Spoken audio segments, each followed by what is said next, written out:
Talk now. My name is Falcon. I'm a senior engineer from Kiev. During the year of 2011, I was contracted to work in collaboration with a science team led by Professor Toblev. He was one of the genius minds behind the concept of anomaly and artifact detectors. Originally, the order came from the military authorities. After the failure of their expeditions within the zone, Toblev and his colleagues were able to create handheld models of detectors with good success, and the team was ready to take the idea a step further. Our goal was to develop a bigger static radar that would be able to scan large areas. But it became evident that installing such a device in the zone for testing was impossible.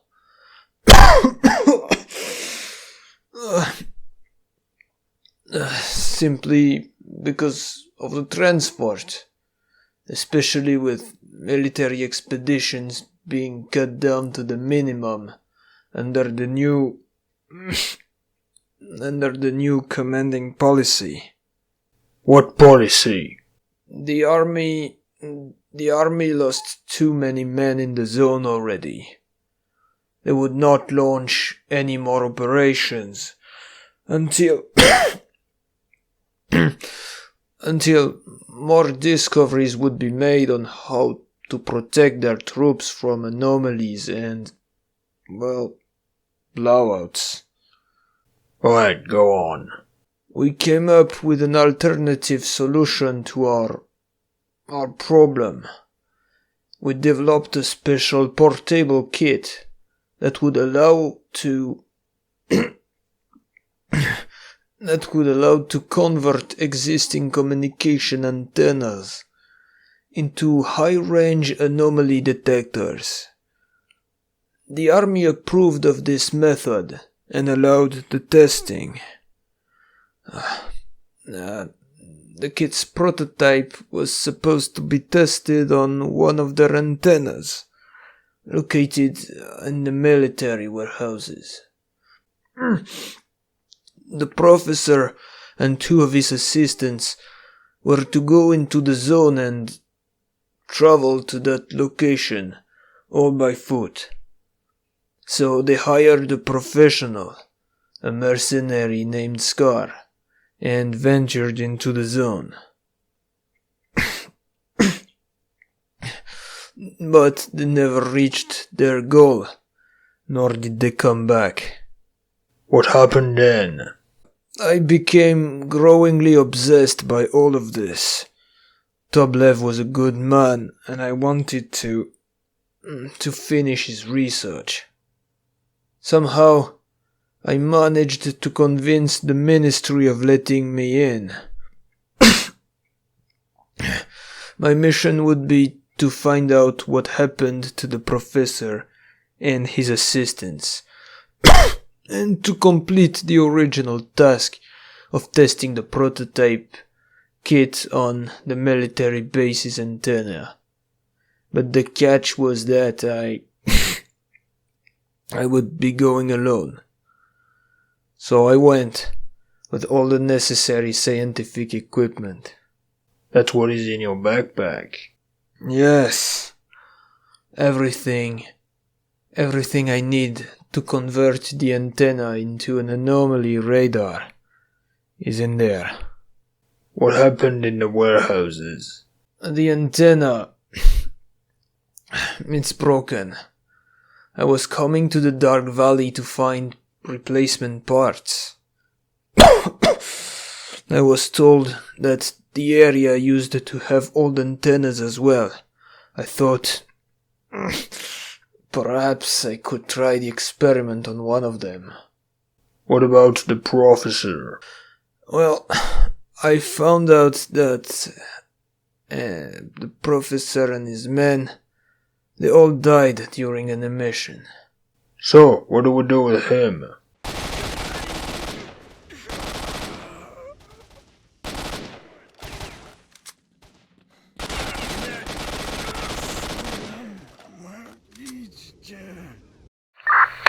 To everyone, this is Ultron speaking. All targets are destroyed and the VIP is secured. I repeat, the VIP is secured. Regroup on my position. This recording was taken by my kidnappers a few days ago, while I was still in captivity. They were mercenaries, real tough guys. Those bastards were waiting for me north of the Dark Valley. It looks like they had been tracking me down for quite some time already, as they knew a lot about my whereabouts. I never realized that I was walking into a trap, let alone being followed, so they took me easily. And then they forced me to talk. Damn, I wasn't able to hold on for long. I spilled everything. They were really interested in Toblev's research and the equipment in my backpack, that's for sure. I wonder who paid these guys for the job.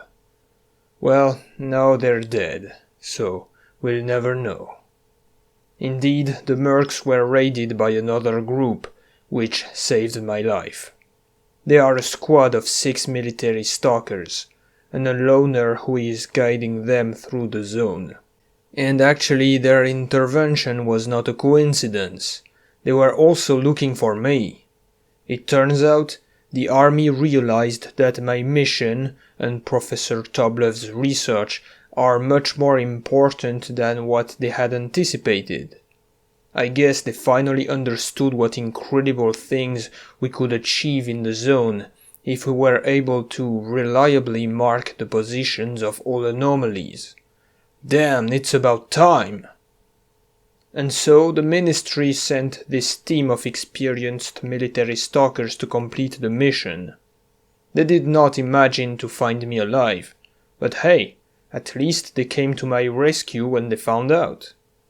I had a long talk with the squad leader, a cold man who goes by the nickname of Ultron.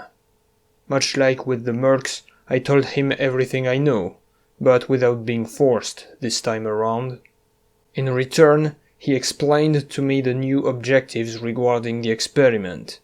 Since the antenna in the army warehouses is inaccessible, the army made a complete checkup of the zone and made a map of all the other old antennas that we could possibly use.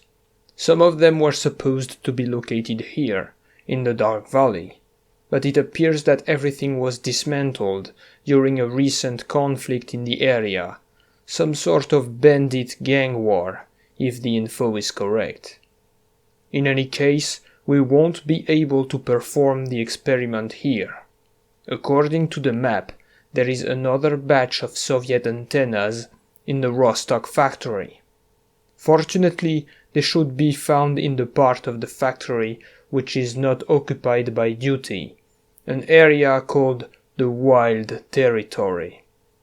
We don't know in what state we will find the antennas, but the team has been equipped with spare parts and technical equipment in case reparations would be needed. Therefore, it was decided to move out to this location. The stalker who is helping the military group, a guide nicknamed the Trespasser, should be able to get us here without any trouble. At least, I hope so.